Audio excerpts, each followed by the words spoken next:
Hi, my name's Hailee. 10 years ago, I almost died, and this is part 2 of my story.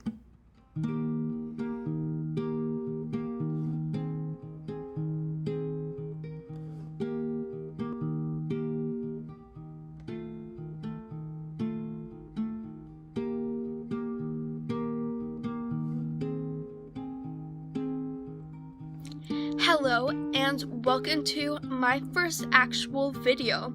I pushed myself in the beginning of January going to a museum without being in a wheelchair, and I was sick that whole next week, and then we thought I was fine. I got super shaky, which is the CVS shaky, and I've gotten shaky before just because I was so tired, and usually it passes when I sleep and then wake up the next day. Unfortunately, it was worse. It was so bad that when my dad was helping me out of the car, when we got to the ER to get fluids, I was shaking so much that I could feel him shaking. So it was really scary, and so I got fluids. We thought we would only be there for that day. I ended up coming home on a PICC line. Ever since January, I've been on IV fluids, and it kind of stinks. Actually, no, it really stinks. So my pediatrician, she decided to see if it will work if trying to drink 2 liters of water every day, along with a cup of Neocate Splash, which is the most vile thing I have ever tasted, and then Pedialyte, half a bottle of Pedialyte a day. It was hard to drink the Pedialyte, so we made it into popsicles. That's what this is. It melted a little bit. Whoops. So that's basically a summary of what's happened to now. And until next week, thank you for watching, and I will talk to you guys all next week. February 5th, 2016. From the very beginning of my blog, I promised myself I would post on good days and on bad days. Today has not been the greatest day. My doctor said we have used all of our options that we had to try to make me better. For the first time since I was diagnosed, he doesn't know what to do. That's really scary. Now, we have to wait it out, as that is our only option. Today, I have felt just like I'm a prisoner in my own house because I can't physically go anywhere. I feel like it's all catching up with me. I've been positive this whole time, but now that's fading. I don't know how I'm going to be emotionally in the coming days. Update, March 16th, 2016. It has been quite a bit since I last updated on how I am doing. I had another appointment with my pediatrician last Thursday, and she got back my blood work right as I got there. There, we discovered I have no immune system, no antibodies, nothing. We knew my immune system wasn't strong, but we had no idea it's currently non-existent. That means I get sicker much easier, and the smallest sickness can be very, very bad. So of course, I picked up an ear infection, which is such a joy to have. Note the sarcasm. We decided while we were there with my doctor that for the next 2 weeks from 12 to 8 p.m., we would up the rate of my IV fluid so I could hopefully do more, and then at night, we would lower the rate back down to 50. We decided to do this as I wasn't able to go anywhere because I was so weak and exhausted and could only lay in bed all day, and we all just wanted me to have some quality of life even for the short term.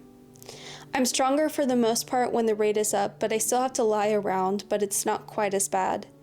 The reason why at night we go back to 50 is so my body won't get overly used to the rate of 100. At this point, we are thinking about IVIG treatment and if it's something I could benefit from. Hopefully, things will start to work soon and I can get my PICC line out. Oh, and my birthday's tomorrow. If nothing else, at least I have always been consistent about being excited about my birthday, even amidst ongoing trauma. But in saying that, I do remember fragments of my 15th birthday, and I remember just hating it. January and February were very similar in the sense that, I was dealing with the shakiness, I was dealing with the weakness, the inability to do things, inability to sit up for an extended period of time, and that was when I really started struggling mentally and started feeling a loss of hope. But when March came around, I started accruing other symptoms. I still was unable to wean off of IV fluids. I started experiencing nausea and delayed gastric emptying and just general GI upset and discomfort. And at first, didn't know quite what it was. Then I was diagnosed with dysmotility and gastroparesis, and so I tied the nausea to that, and I wasn't really able to eat very much. My stomach would feel full very quickly. My stomach felt heavy. My stomach felt just uncomfortable. It's like I could physically feel my stomach, if that makes any sense. And when my 15th birthday rolled around, I really struggled because as much as I love my birthday, even amidst ongoing trauma, I was in such a low point with my health. And I remember sitting at my kitchen table, having my family sing happy birthday to me with the cake in front of me, and just hating how I felt, hating how I looked, because I had started gaining weight even though I was starting to eat less. And as the days continued on, I saw more and more specialists. I went to a neurologist, a new GI doctor, an immunologist. I went to a cardiologist. It felt like I was constantly in and out of doctors, which I was. That was the only time I was out of the house, was to see doctors. And apart from 2 outings in a couple of months span, I only ever went to the doctor or the hospital because I had zero energy to go anywhere else. I went on my birthday to my homeschool group during lunch and visited my friends, and they sang happy birthday to me, which was so kind of them and so thoughtful. But that wore me out. I wasn't even there very long. And I went on another outing, I think in early April, end of March, and that really took it out of me. I was excited because I was able to go on this outing with my friends, and I thought that because I did that, that meant I was getting better because I was able to spend a couple of hours with them. But apart from that outing and going to my friends on my birthday, I went nowhere but the doctors. And March was also the month that I started my YouTube channel. I started it because a feeling that I had throughout the entirety of 2016 was feeling so alone and so isolated. And even though I had family and friends and a wonderful community, there was just no one I could relate to and no one who could truly relate to me. And so starting my YouTube channel was kind of me reaching out on the internet to see if anyone else could relate or anyone else had gone through what I'd gone through. And I also wanted to share what I was experiencing. That way other people would know they weren't alone. And both of those motivations are still why I post videos here. It was something that was a bright spot in 2016, and I of course had to mention it. And then in April, one day, I noticed that my PICC line had come out a little bit, and that necessitated a trip to the hospital to have it looked at. And sure enough, too much of it was out of my arm, which can happen with PICC lines. And at that time, my medical team made the decision to not give me a new PICC line, but instead to place what's called a Broviac catheter and surgically place it on my chest. And that conversation wasn't a complete surprise because my doctor had been discussing that, hey, if you're still on IV fluids by June, I think that's the time that you need to get a central line because PICC lines are only good for a limited time. And I was admitted and put on the schedule for a central line placement in the OR that next day. And this whole experience was my first true experience realizing just how really bad doctors can impact you for a long time. I cannot fast. I need calories, I need nutrition if I'm going to go an extended period of time without anything in my system. And so the doctor and the nurse agreed that I would be woken up, I want to say around 5 a.m., maybe it was 4 a.m., so I could eat something. So I would have something in my body. And then after that, I would be NPO, which means I can't eat or drink anything. And then I would go and have my surgery and all would be well because I would have something in my system to help me through it. To my surprise, I'm woken up again a couple of hours later and they're saying it's time for me to go into the OR. It's time to get my surgery. And so I just thought, oh, I know it hasn't been 8 hours since I last had something, but if they're taking me, it will be fine. So they're wheeling me out of my room, about to go in the elevator, when all of a sudden everything abruptly stopped because they realized it hadn't been the full 8 hours that they needed me to have been NPO. So back to my hospital room they put me, and the surgeon came up and spoke with me and my mom. Actually, let me rephrase. The surgeon came up and screamed at me and my mom and the nurse. He stormed out of the hospital room, and I was bewildered at how I was yelled at over your mistake. Long story short, I get back onto the schedule for the next day. We iron out the details. I'm good to go. I have my surgery, and then I woke up from surgery. And I remember looking down at my chest and not seeing anything. And then someone, I don't know who, told me, look further down. I discovered that they placed my central line on the side of my left breast. And I was in shock because that was not on my radar.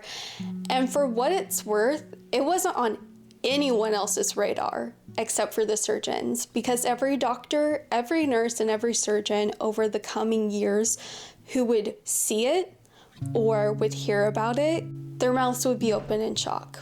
Where he placed my line was a spot that was so completely lazy and not medically necessary at all.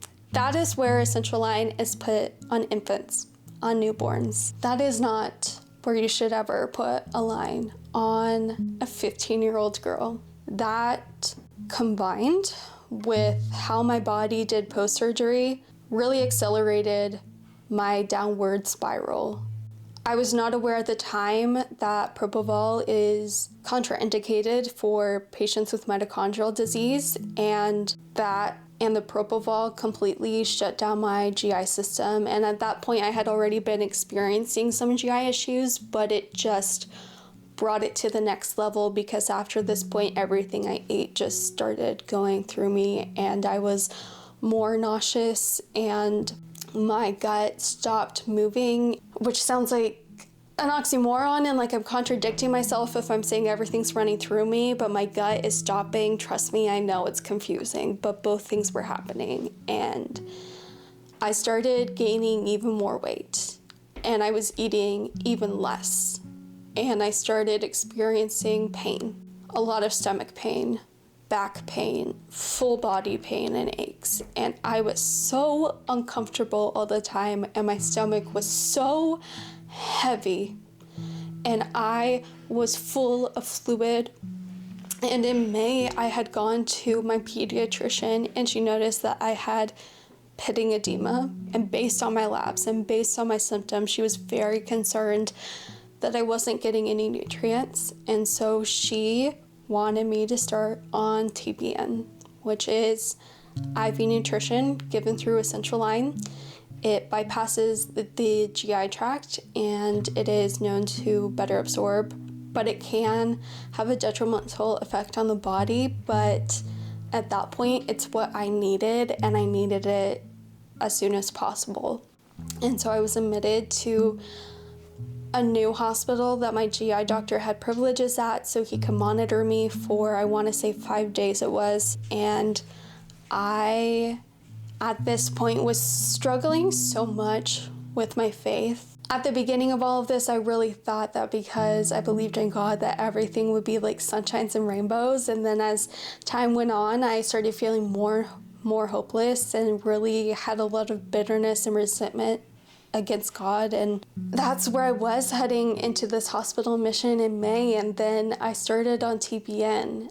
And For the first time in a while, I had hope. My family had hope. My doctors had hope because I had had severe bloating and my stomach was distended, and a little bit of that bloating went down, and I had some more energy and I felt like I could sit up and I was feeling better. And I was so hopeful because I'm like, oh my gosh, we figured it out. We figured out what the problem has been all this time that I haven't been able to do anything but lay in bed and feel all of these horrible symptoms. This is the answer.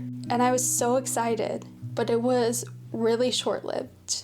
All of the symptoms came crashing back and were way more intense. The nausea, the loss of appetite, the heavy stomach, the stomach pain, the full body pain, the lower back pain, the discomfort I was feeling. This feeling in my throat that I would get with my CVS episodes was just so strong.